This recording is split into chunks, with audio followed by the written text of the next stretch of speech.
Hello and welcome বন্ধুরা, আরো একটা নতুন ভিডিওতে তোমাদের সবাইকে স্বাগত। তোমরা আমাকে বড় ছোট মাঝারি এবং অবশ্যই এমসিকিউ অনেক প্রশ্ন পাঠিয়েছো, উত্তর জানতে চেয়েছো। সবাইকে আলাদাভাবে আমি দিতে পারছি না, তো তার জন্য আমি তোমাদের জন্য সবার জন্য ভিডিও করে দেবো, অনেকগুলো এই সিরিজে করে দেবো, কোশ্চেন অ্যান্সার সিরিজে। তো দেখো, আজকে আমরা কিছু এমসিকিউ দিয়ে শুরু করছি বায়োকেমিস্ট্রি। তো বায়োকেমিস্ট্রি এমসিকিউতে আমি তোমাকে একটা জিনিস বারবার বোঝানোর চেষ্টা করছি, এমসিকিউ মুখস্থ করতে যেও না, কনসেপ্ট ক্লিয়ার করো, প্রত্যেকটা লাইন বাই লাইন বইটা পড়ার চেষ্টা করো। এবং আমি তার সাথে অবশ্যই মেডিকেল ডিকশনারি, এখানে একটা প্রশ্ন আছে দেখবে। তো তুমি যদি এই ব্যাপারগুলো ক্লিয়ার থাকে, তোমার তোমার এমসিকিউ কেউ আটকাতে পারবে না, তোমার চাকরি, তোমার বা তোমার চান্স, কোনো জিনিসেই কেউ আটকাতে পারবে না। তো এসো আমরা এমসিকিউর কনসেপ্ট গুলো বোঝার চেষ্টা করি। তো এখানে যেটা আছে, প্রথমে আছে স্যান্ডউইচ অ্যান্ড কম্পিটিটিভ আর সাব টাইপস অফ, মানে জানতে চাওয়া হচ্ছে যে স্যান্ডউইচ এবং যে কম্পিটিটিভ নামের যে দুটো টেকনিক আছে, সেটা কার, কোন কোন টেকনিকের সাব টাইপ, মানে উপ উপ রকম আর কি। তো একটা এলাইজা আছে, এনজাইম লিঙ্কড ইমিউনোসরবেন্ট আছে, এটা তোমরা সবাই জানো। রিয়া আছে, রেডিও ইমিউন আছে। ক্লিয়া আছে, কেমি ইলুমিনেসেন্স ইমিউন আছে, এবং ই ক্লিয়া ইলেকট্রোকেমিলুমিনেসেন্স ইমিউন আছে। তো সবকটাই ইমিউন আছে, মানে অ্যান্টিজেন অ্যান্টিবডি, সোজা কথায় রিয়াকশন।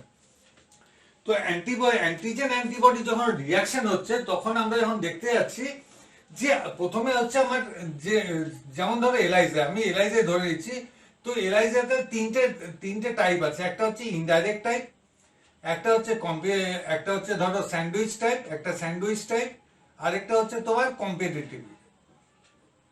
এই তিনটে টাইপ আছে। এবং এখানে যে আমার টার্গেট আছে, এখানে আমার টার্গেটকে, টার্গেট মানে আমি কাকে খুঁজতে চলেছি, পেশেন্টের সিরামে আমি কাকে খুঁজতে চলেছি। যখন আমি ইনডাইরেক্ট করছি, ইনডাইরেক্টে শুধুমাত্র আমার টার্গেট হচ্ছে অ্যান্টিবডি। অ্যান্টিবডি হচ্ছে আমার ইনডাইরেক্টের ক্ষেত্রে টার্গেট। বাকি স্যান্ডউইচ বা কম্পিটিটিভে কিন্তু টার্গেট আমার সিরামে অ্যান্টিজেন খুঁজছি। তো অবভিয়াসলি যে আমি যে এলাইজা যে ওয়েলটা ইউজ করছি, তাহলে অ্যান্টিবডি যখন খুঁজছি তখন এখানে অ্যান্টিজেন এখানে কোড করা আছে। যখন আমি অ্যান্টিজেন খুঁজছি, যখন আমি অ্যান্টিজেন যখন আমার টার্গেট, তখন এখানে আমার অবভিয়াসলি এখানে অ্যান্টিবডি কোড করা আছে এই ওয়েলটাতে। তো এইটা হচ্ছে বোঝার জিনিস। এবং ইনডাইরেক্ট কিভাবে হচ্ছে স্যান্ডউইচ তোমরা পড়েছো। বাট কম্পিটিটিভ এলাইজার ক্ষেত্রে একটা জিনিস সবসময় মাথায় রাখবে, যে কম্পিটিটিভ এলাইজাতে যে স্লোপ অফ দ্য রিয়াকশন আছে বা gradient of the reaction is always decreasing. মানে slope of the reaction competitive টেকনিকে অলওয়েজ ডিক্রিজিং গ্রেডিয়েন্টে হয়। তো যে যখন এলাইজা পড়াবো ওটা ডিটেলসে আমরা যাব। নেক্সট কোশ্চেন আমরা চলে আসছি, এনজাইম অর এনজাইমস। তো এখানে ব্র্যাকেটে এস লিখেছি, এনজাইম অথবা একটা এনজাইম অথবা দুটো এনজাইম, কারণ এক জায়গায় দুটো এনজাইমের নাম আছে। Used in ELISA is or আর, যদি একটা হয় ইজ, আর দুটো হলে অবভিয়াসলি আর। তো এখানে আছে, যেটা আছে ল্যাকটেট ডিহাইড্রোজেনেজ আছে, আর আছে অ্যালকালাইন ফসফেটেজ আছে, অ্যাসিড ফসফেটেজ আছে, আর হর্স র্যাডিশ পারক্সাইডেজ এবং অ্যালকালাইন ফসফেটেজ। তাহলে তোমরা এই অ্যান্সারটাও তোমরা ম্যাক্সিমাম ছেলেমেয়েরাই জানো যে D option is the right option. তাহলে হর্স র্যাডিশ পারক্সাইডেজ বা অ্যালকালাইন এবং অ্যালকালাইন ফসফেটেজ, এই দুটো কোনো এনজাইম আমরা ইউজ করি অ্যান্টিজেন অ্যান্টিবডি রিয়াকশনটাকে ধরার জন্য। আমরা একটা এনজাইম ইউজ করি, তার সাথে আবার সাবস্ট্রেট তো পরে আসছে। এবার আসছে fasting blood sample is not needed for the parameter. Fasting আমরা ম্যাক্সিমাম ক্ষেত্রে ফাস্টিং স্যাম্পল নিয়ে থাকি, সেই ফাস্টিংটা হচ্ছে 10 to 12 আওয়ার্স ফাস্টিং বলা হয়। তো ফাস্টিং স্যাম্পলে না হয় তার কতগুলো রেগুলেটরি মেথডস আছে, যে কিভাবে কোনটাকে কেন ফাস্টিং না হচ্ছে, সেটা তো অনেক বৃত্তান্তে যেতে হবে। একমাত্র আমরা এখানে বলা হচ্ছে যে ফাস্টিং ব্লাড তো আমরা 99% ক্ষেত্রে নিই, এবং পার্টিকুলার কোন টেস্টের ক্ষেত্রে ফাস্টিং ব্লাডের দরকার নেই। তাহলে প্রথম অপশন হচ্ছে ইউরিয়া এন্ড ক্রিয়াটিনিন। তো ইউরিয়া এন্ড ক্রিয়াটিনিন হচ্ছে এগুলো সব মেটাবলিক প্রোডাক্ট। লিপিড প্রোফাইলে যে মোটামুটি 4টা থেকে 6টা বা 8টা আমরা প্যারামিটারস করি, সেগুলো সব মেটাবলিক প্রোডাক্ট। যেটা এলএফটি আছে, যেটা লিভার ফাংশন টেস্ট, সেটা লিভারের ফাংশন বোঝার জন্য। তো ইউরিয়া ক্রিয়েটিন হচ্ছে মানে renal condition related. Lipid profile হচ্ছে অ্যাজ এ হোল মেটাবলিজম কেমন চলছে, ইনক্লুডিং লিভার, এবং liver function test specially liver যখন আক্রান্ত হচ্ছে। তো এইগুলোর ক্ষেত্রে আমার ফাস্টিং ব্লাড একদম very very essential, except glycated haemoglobin. তো গ্লাইসেটেড হিমোগ্লোবিনের আরো অনেকগুলো নাম আছে, তোমরা তাও জানো হয়তো। গ্লাইকোসাইলেটেড হিমোগ্লোবিন আছে, HbA1c আছে, HbA1c আছে, বা গ্লাইকোসাইলেটেড হিমোগ্লোবিন আছে, বা গ্লাইসেটেড হিমোগ্লোবিন, যে নামই ডাকো। এখানে হচ্ছে কি হিমোগ্লোবিনের সাথে গ্লুকোজ গিয়ে বাইন্ড করে থেকে যাচ্ছে, এবং তার ফলে হচ্ছে কি যেহেতু একটা আরবিসি লাইফ স্প্যান হচ্ছে 120 ডেজ বা 4 মাস, তো ধরে নেওয়া হয় যে একদম তো অ্যাকুরেট প্রত্যেকটা আরবিসি একই সাথে তৈরি হয়নি। তো অন অ্যাভারেজ লাস্ট 2 থেকে 3 মাসের অ্যাভারেজ ব্লাড সুগার লেভেলটাকে বোঝা যায়। তো যেহেতু এটা ডাইরেক্ট আমি গ্লুকোজ মেজার করছি না, আমি হিমোগ্লোবিনের সাথে যে গ্লুকোজটা বাইন্ড করে আছে তাকে মেজার করতে যাচ্ছি, সুতরাং এখানে আমার ফাস্টিং বা পিপি ব্লাড সেটা কোনো ম্যাটার করছে না। 4 নম্বর কোশ্চেন হচ্ছে hypoglycaemia occurs. Hypoglycemia occurs when plasma glucose is less than 35, less than 70 mg, less than 65 mg এবং less than 50 mg।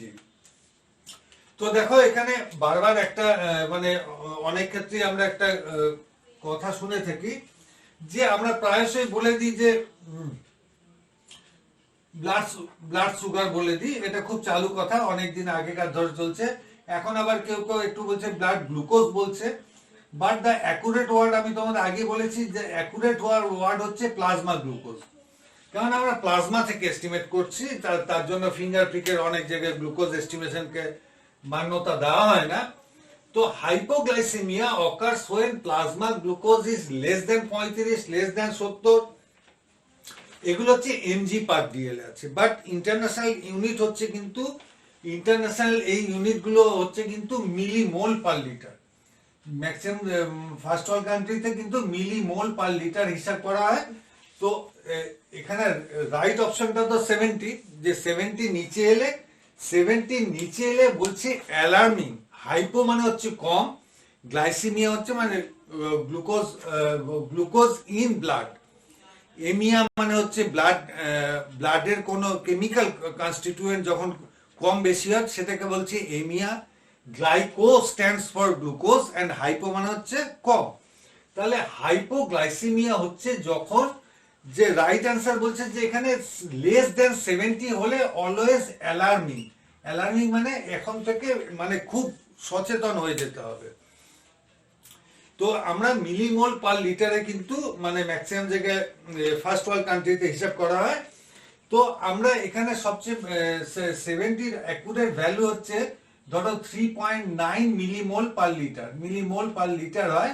বাট এটার সবচেয়ে ভালো উপায় হচ্ছে যে তুমি যখন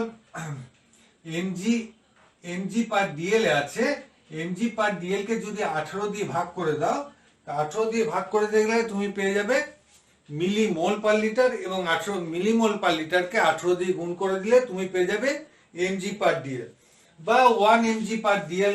তুমি এত 18 দিয়ে ভাগ না করে 1 এমজি পার ডিএল যেটা আছে একে সোজাসুজি তুমি 0.055 দিয়ে গুণ করে দিতে পারো। এটা গুণ করলেও সেম ভ্যালু আসবে, যে মিলিমোল পার লিটারে চলে আসবে ভ্যালুটা। এবার 5 নম্বর কোশ্চেন হচ্ছে in ADA criteria for diagnosis of diabetes the following is true.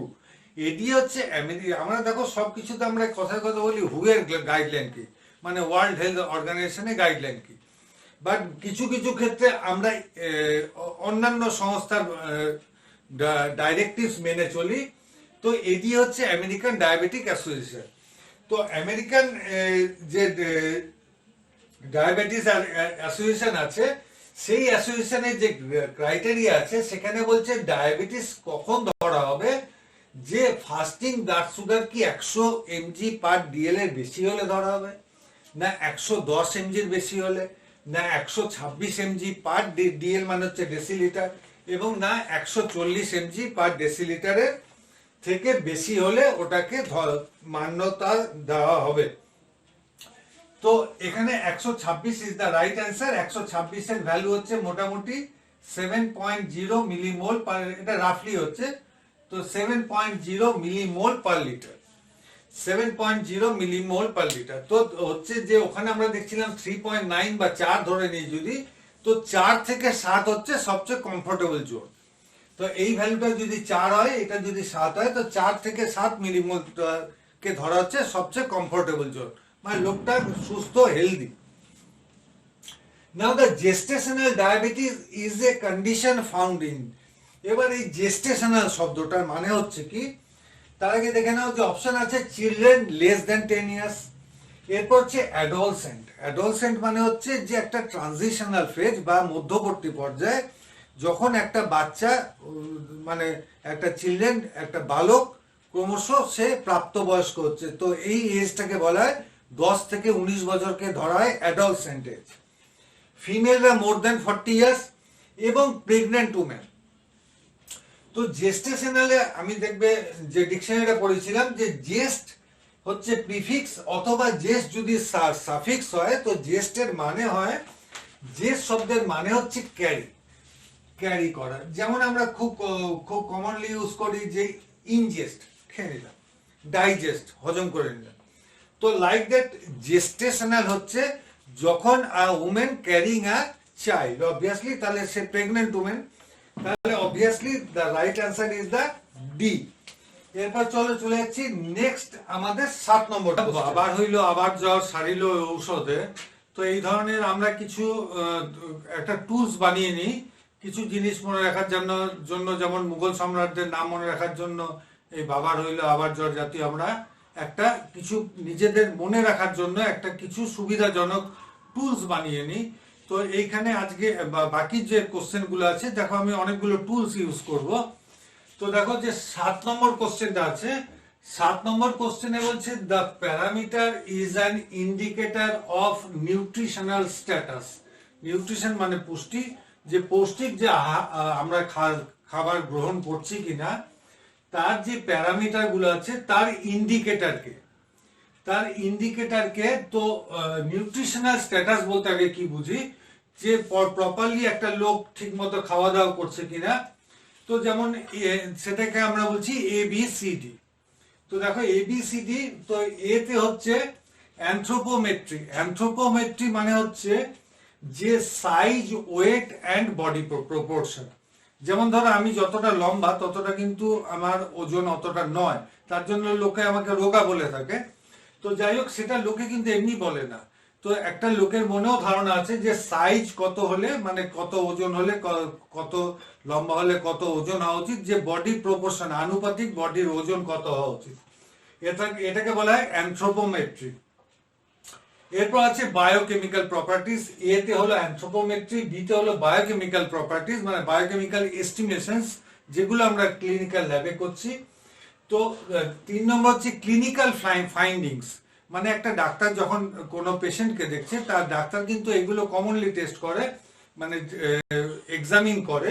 তো সেটাকে বলছে ক্লিনিক্যাল ফাইন্ডিংস, মানে ডাক্তার ক্লিনিক্যালি দেখে কি দেখছে। এবং ডায়েটারি এভিডেন্সেস মানে হচ্ছে লোকটা কি খায়, লোকটা ডাক্তাররা প্রায়শই জিজ্ঞেস করে থাকে আপনি কি কি কি ধরনের খাবার খান, কখন কি খান। তো এটা ডায়েটারি এভিডেন্সেস। তো এটা হচ্ছে ABCD। তো এইটার উপর আমরা বিচার করতে পারি যে নিউট্রিশনাল যে স্ট্যাটাসের যে প্যারামিটার গুলো, সেগুলো কিভাবে ডিফার করছে। তো দেখো প্রথমে বলা হচ্ছে ট্রাইগ্লিসারাইডস। তো ট্রাইগ্লিসারাইডস এ নম্বর অপশন আছে। তো triglycerides is a byproduct of glucose metabolism. তো গ্লুকোজ নেওয়া তো মানে চিনি খাওয়াতে এমনি মানে সুগারের পেশেন্ট তো ছেড়ে দাও, ডায়াবেটিস ছাড়া মানে সুগার হচ্ছে সবচেয়ে হানিকারক জিনিস, বাট দরকারি জিনিস। তো ট্রাইগ্লিসারাইড হচ্ছে যদিও লিপিড বডি, বাট একটা গ্লুকোজের বাই প্রোডাক্ট হচ্ছে অ্যালবুমিন আর গ্লোবিউলিন। তো অ্যালবুমিন গ্লোবিউলিন হচ্ছে টোটাল প্রোটিনের একটা ভাগ। তো আমাদের যেমন যে বডিতে যে টোটাল প্রোটিন থাকে, তাদের মেইনলি 3টে থাকে, অ্যালবুমিন, গ্লোবিউলিন এবং ফাইব্রিনোজেন। তো অ্যালবুমিন এবং গ্লোবিউলিন এর মধ্যে কোনটা রাইট অপশন তোমাকে যেতে হবে। এবার দেখো, যে টোটাল প্রোটিনের একটা মেজর পোর্শন হচ্ছে অ্যালবুমিন। সেই অ্যালবুমিনের সাথে আছে প্রি অ্যালবুমিন আছে, ট্রান্সফেরিন আছে, টোটাল কোলেস্টেরল, সিআরপি এবং টোটাল লিম্ফোসাইট কাউন্ট। এইগুলো হচ্ছে কিন্তু বায়োকেমিক্যাল প্যারামিটারস। তাহলে একটা লোকের নিউট্রিশনাল স্ট্যাটাস বুঝতে আমাদের যে বায়োকেমিক্যাল যে প্যারামিটারস গুলো আছে তার মধ্যে হচ্ছে কিন্তু albumin, pre albumin, transferrin, total cholesterol, CRP এবং টোটাল লিম্ফোসাইট কাউন্ট। তো অ্যালবুমিনের হাফ লাইফ 14 থেকে 20 দিন, যেখানে প্রি অ্যালবুমিন 2 থেকে 3 দিন। তার জন্য pre albumin is not a diagnostic tools. তাহলে অ্যালবুমিন হচ্ছে এখানে একটা মেজর অংশ, যে অ্যালবুমিন দিয়ে, যেহেতু অ্যালবুমিনের 14 থেকে 20 দিন এবং টোটাল প্রোটিন আজকে আমি কি প্রোটিন ইনটেক করলাম তার সাথে অ্যালবুমিনটা খুব আজকে রিলেট করবে না। আজকে আমার অ্যালবুমিন হঠাৎ করে বেড়ে যাবে না যে আজকে সকালে আমি 4টে ডিম খেয়েছি বলে। তার জন্য অ্যালবুমিন যেহেতু একটা স্টেবল জিনিস, তার জন্য অ্যালবুমিন হচ্ছে বায়োকেমিক্যাল নিউট্রিশনাল স্ট্যাটাস বুঝতে অ্যালবুমিনটা হচ্ছে খুব একটা দরকারি আমাদের উপকরণ বা কমপ্লিমেন্ট। তো বায়োকেমিক্যাল যে এতগুলো জিনিস বললাম, সেই বায়োকেমিক্যাল যে ভ্যালুস গুলো আমরা ল্যাবরেটরিতে পাচ্ছি সেগুলো কিন্তু ক্লিনিক্যাল ফাইন্ডিংস এর কমপ্লিমেন্টারি হচ্ছে পরিপূরক। মানে ক্লিনিক্যাল ফাইন্ডিংস এর সাথে বায়োকেমিক্যাল শুধু এস্টিমেশন যে ভ্যালুগুলো দিয়ে কিন্তু একটা লোকের নিউট্রিশনাল স্ট্যাটাস বিচার করা হয় না, তার সাথে তার ক্লিনিক্যাল ফাইন্ডিংসটা হচ্ছে মেন। ক্লিনিক্যালি ডাক্তারবাবু কি দেখছেন। তো তার জন্য দেখবে যে সিআরপি, যেটা সি রিঅ্যাক্টিভ প্রোটিন, যেটা যে কোনো ইনফ্লেমেটরি ডিজিজ বা এনি ডিজিজ কন্ডিশনে যেটা মেজার করা হচ্ছে, যেটা আগে করা হতো ইএসআর, এরিথ্রোসাইট সেডিমেন্টেশন রেট। তো সেখানেও দেখবে দুটো টেস্টেরই কিন্তু প্রপার্টি, মানে যেটা প্রিন্সিপালটা একই জায়গায় দাঁড়িয়ে আছে। তাদের প্রিন্সিপাল হচ্ছে অল্টারেশন অফ প্রোটিন অর্থাৎ প্রোটিনটা অল্টার্ড হয়ে যাচ্ছে, তার জন্য সেখানে সিআরপি বাড়ছে বা ইএসআর বেড়ে যাচ্ছে ডিজিজ বা প্যাথোলজি কন্ডিশনে। তো এখানে রাইট অপশন হচ্ছে আমাদের, তাহলে বুঝলাম যে albumin is the right option.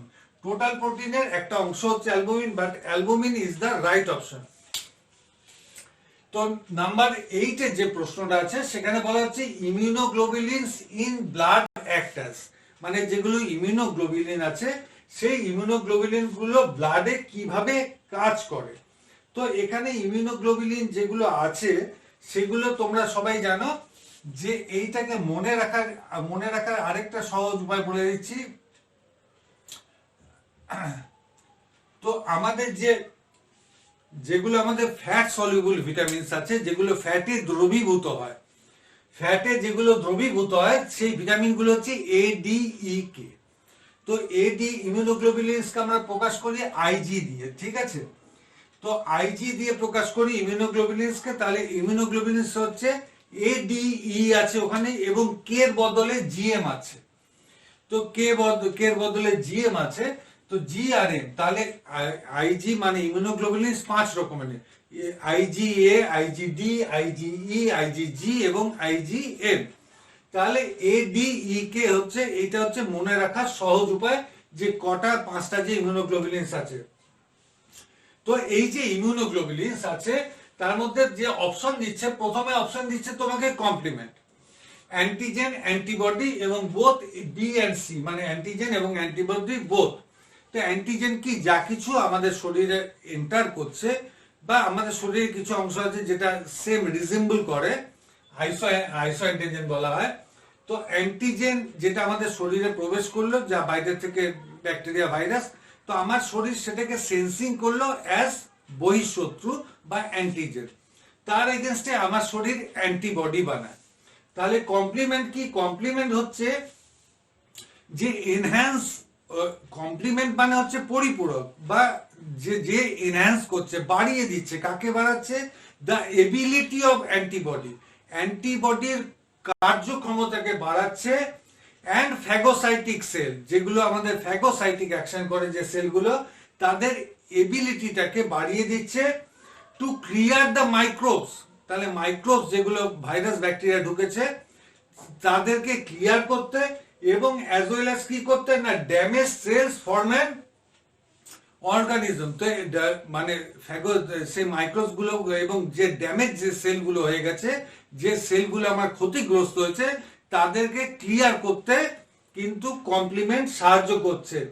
এবং কমপ্লিমেন্টের যে আরেকটা কাজ সেটা হচ্ছে প্রমোটস ইনফ্লেমেশন।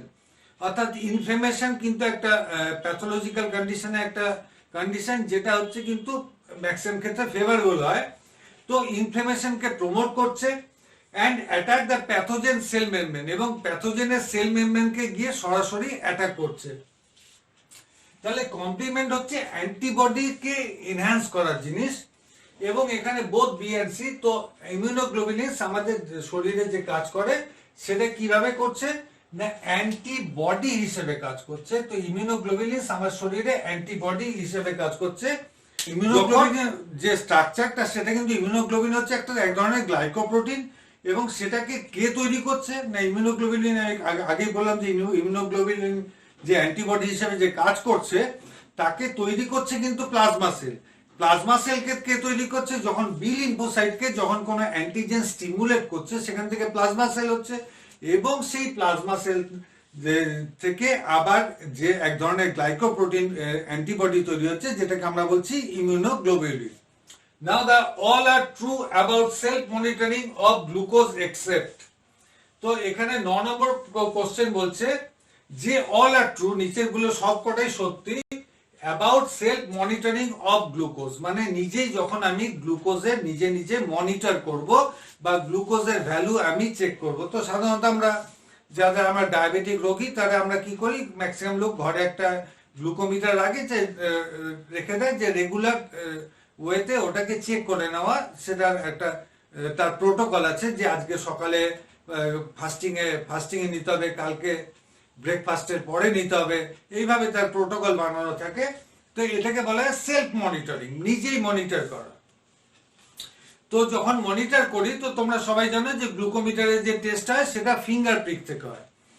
যখন ফিঙ্গার প্রিক করা হয় তখন যে ব্লাডটা বেরোয় সেটা হচ্ছে ক্যাপিলারি ব্লাড। কেননা আমাদের ফিঙ্গারে যে আছে সেই ফিঙ্গারে কিন্তু আর্টারিস, ভেন্স এবং মাঝখানে ক্যাপিলারিস গুলো তৈরি হয়েছে। সেই ক্যাপিলারি গুলো ইনজিওর্ড হয়ে সেখান থেকে ব্লিড করে, সেখান থেকে রক্ত বেরোয় এবং সেই রক্ত দিয়ে টেস্ট করা হয়। তো এখানে তাহলে it is done from capillary blood, তাহলে এইটা সত্যি।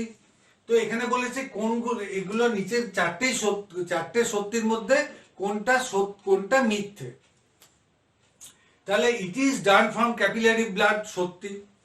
তারপর হচ্ছে it is done by patient himself or herself, তাহলে আমি যখন নিজেই পেশেন্ট মানে তো বিজনেস শুয়ে নেই, তাহলে আমি নিজেই করছি, তাহলে 2 নম্বর বি অপশনটাও সত্যি। এইবার সি আর ডি তে কনফিউশন আছে। সি তে বলছে it can be used as a bedside test. Bedside test পুরনো নাম ছিল, এখন ওটাকে বলা হয় পিওসিটি বা পয়েন্ট অফ কেয়ার টেস্টিং। মানে যেখানে পেশেন্ট উপস্থিত, যেটাকে তোমাদের বলে যেমন তোমরা ল্যাপটপ কেনো, মোবাইল কেনো, যে তোমাকে সার্ভিসিং তোমার সাইটে গিয়ে মানে তোমার বাড়িতে গিয়ে করে দেওয়া হবে। তো তেমন হচ্ছে পিওসিটি হচ্ছে পয়েন্ট অফ কেয়ার টেস্টিং, মানে পেশেন্ট যেখানে উপস্থিত সেইখানে গিয়ে তাকে টেস্ট করে দেওয়া হবে। তো এটা আগে বেডসাইড বলা হতো, এখনো বেডসাইড অনেক জায়গায় ইউজ হয়। তো it can be used as a bedside test. তো বেডসাইড যখন মেনলি পেশেন্ট যখন বেড রিডেন মানে শয্যাশায়ী, মানে একটা পেশেন্ট হসপিটালে ভর্তি হয়েছে, সে তখন তার নিজে সেলফ মনিটর করতে পারছে না, তাহলে ওখানে গিয়ে কোনো টেকনোলজিস্ট বা টেকনিশিয়ান যাই বলো, যে ল্যাব পার্সোনাল গিয়ে সেখানে গিয়ে টেস্ট করে, বা অনেক সময় ওয়ার্ড সিস্টাররাও করে নেয়।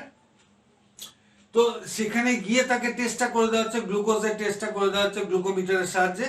তাহলে এই ক্ষেত্রে কিন্তু সেলফ মনিটরিং ব্যাপারটা স্ববিরোধ হয়ে যাচ্ছে, যে পেশেন্ট তার নিজে করছে না। তাহলে এইটা option C is incorrect. Option D হচ্ছে it is done from venous blood. তাহলে এইখানে আমি প্রথমেই বলেছি যে ফিঙ্গারপ্রিক থেকে যে ব্লাডটা আসছে সেটা কিন্তু capillary blood, not venous blood or artery blood. তো ভেনাস ব্লাড থেকে অবভিয়াসলি করা হচ্ছে না, সার্টেনলি নট। তাহলে ভেনাস ব্লাড থেকে, তাই venous blood is more correct then C. তাহলে D option is also correct.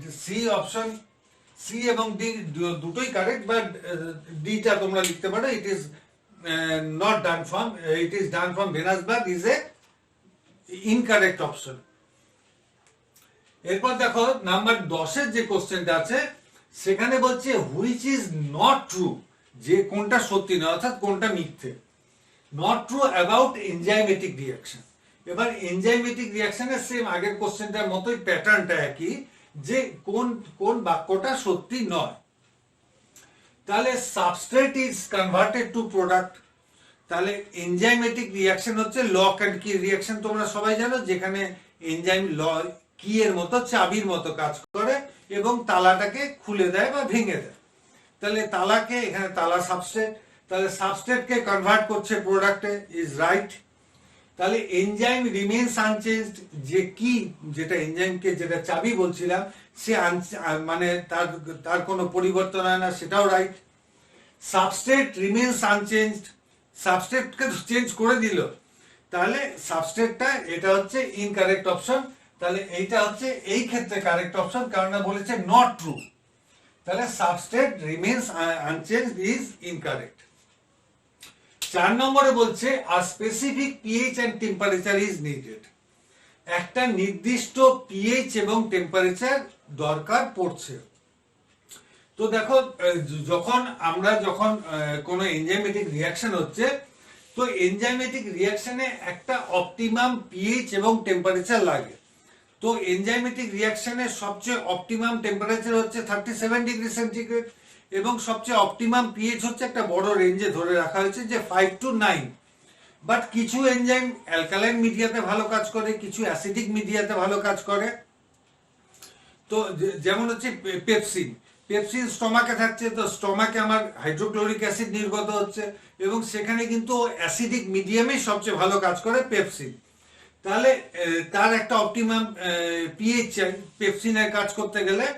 এরকম সাব অপটিমাল কন্ডিশন, যেটা মানে অপটিমাম নয়, মানে যেটা তার ফেভারেবল কন্ডিশন নয়, পিএইচ বা টেম্পারেচার নয়, can cause enzyme to lose its ability. তাহলে এনজাইমের সেক্ষেত্রে পিএইচ বা টেম্পারেচার যদি চেঞ্জ হয়ে যায়, তাহলে তার যে কার্যক্ষমতা সেটা লস হয়, সেটা তারতম্য হয়ে থাকে। তাহলে সি অপশনটা আমরা কারেক্ট পেয়ে গেছি। 11 নম্বর কোশ্চেন আছে ইন আইইউবি, মানে হচ্ছে ইন্টারন্যাশনাল ইউনিয়ন অফ বায়োকেমিস্টস। তাহলে এর আগে আমরা আগের দিন একটা দেখলাম ইন্টারন্যাশনাল, যেটা এডিএ ছিল, আমেরিকান ডায়াবেটিস অ্যাসোসিয়েশনের আগের বোর্ডটাতে। তো এটা হচ্ছে ইন্টারন্যাশনাল ইউনিয়ন অফ বায়োকেমিস্টস। তো বায়োকেমিস্টদের এনজাইমের যে ক্লাসিফিকেশন আছে, দ্য ক্লাস 2 এনজাইমস, এর মধ্যে কোনটা ক্লাস 2 তে পড়ছে? তার মধ্যে হচ্ছে ট্রান্সফারেজেস, অক্সিডো রিডাক্টেজেস, হাইড্রোলেসেস এন্ড লায়াসেসেস। তো দেখো এখানে আমি জন্য 4টা দিয়ে দিলাম। যে 1 নম্বর ক্যাটাগরি ক্লাস 1 এ যারা আছে সেগুলো হচ্ছে অক্সিডো রিডাক্টেজেস, 2 নম্বর আছে ট্রান্সফারেজেস আছে, 3 নম্বর আছে হাইড্রোলেসেস আছে, 4 নম্বর আছে লায়াসেস আছে, 5 নম্বরে আছে আইসোমারাসেস আছে এবং 6 নম্বরে আছে লিগাসেস। তাহলে এইটাকে মনে রাখার সহজ উপায় হলো OTHLIL, ওথলিল। শুধু দুটো এল কে মনে রাখতে হবে। প্রথম এলটা হচ্ছে লায়াসেসেস, 2 নম্বর এলটা হচ্ছে লিগাসেস। তো অথলিল যদি মনে রাখি তাহলে আমি বুঝতে পারছি যে এটা কোনটা। তাহলে এখানে আমার যে রাইট অপশনটা, রাইট অপশনটা হচ্ছে আমার 2 নম্বর আছে ট্রান্সফারেজেস মাই। তাহলে এই অপশনটা হচ্ছে আমার রাইট অপশন। তো বন্ধুরা নেক্সট ভিডিওতে আমরা আরো কতগুলো এমসিকিউ নিয়ে আবার উপস্থিত হচ্ছি। ততক্ষণ গুড বাই।